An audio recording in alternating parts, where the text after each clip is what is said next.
नमस्कार मंडळी.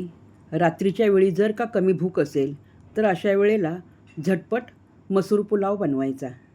अगदी कमी साहित्यात आणि 15 ते 20 मिनिटात होणारा. आणि त्यात बहुतेक जण सांगतात भात खाल्ला की संध्याकाळी पोट फुगते. त्याच्यावरती उपायसुद्धा मी सांगणार आहे. हा भात जर खाल्ला ना तर अजिबात पोट फुगणार नाही. मस्तपैकी हलका आहार आपला.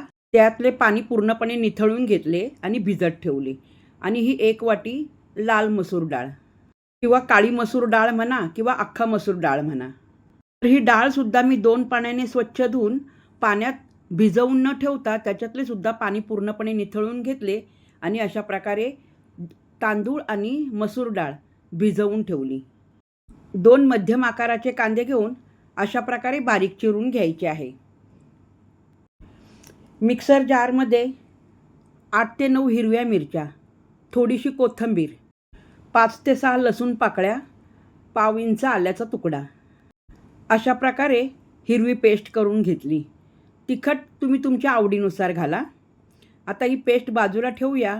आता पुढचे साहित्य सांगते. 1 मोठा बटाटा घेऊन त्याच्या मध्यम आकाराच्या अशा प्रकारे फोडी करून घ्यायच्या.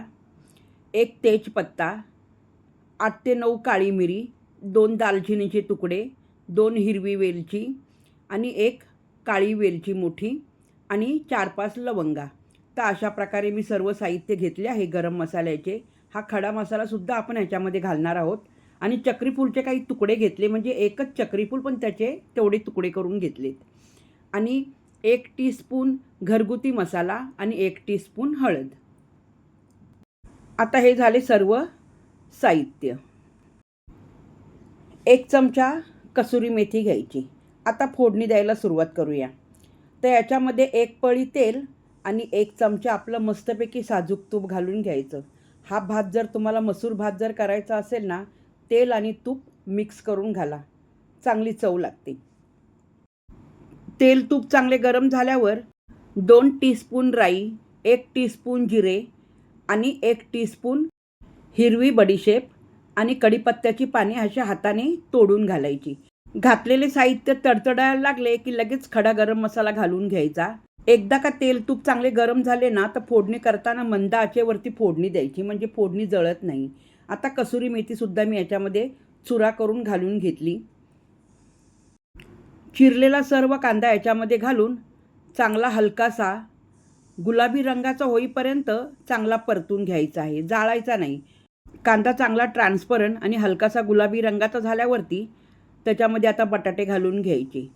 काढून ठेवलेला मसाला 1 टीस्पून आपला घरगुती मसाला आणि 1 टीस्पून हळद घालून मसाला चांगला बटाटे कांदा फोडणीबरोबर मस्त असे खालीवर करून परतून घ्यायचा. जेव्हा आपण मसाला तेलामध्ये छान परतून घेतो ना, रंग खूप छान येतो. वाटून घेतलेला हिरवा मसाला आता याच्यामध्ये घालून घेतला आणि पुन्हा एकदा खालीवर करून चांगले व्यवस्थित परतून घ्यायचे आहे. मिक्सर जारमध्ये 2 चमचे पाणी घालून जार चांगला इसळून ते पाणीसुद्धा त्याच्यामध्ये घालून घ्यायचे. आता गॅसची फ्लेम थोडी मोठी करून घ्यायची आणि चांगले असे 1-2 सेकंद चांगले परतून घ्यायचे. घातलेले सर्व साहित्य तेलामध्ये चांगले परतून घेतल्यावर मसूर डाळ घालून घ्यायची. बघा त्याच्यामध्ये जरासुद्धा पाणी शिल्लक नव्हते. मसूर डाळसुद्धा आता चांगली खालीवर करून त्याच्यामध्ये मिक्स करून घ्यायची. मसूर डाळ किंवा तांदूळ अर्धा तास आपण पाण्यात बुडवून म्हणजे भिजवून ठेवले तर तो भात खिचडी भात होतो डायरेक्ट.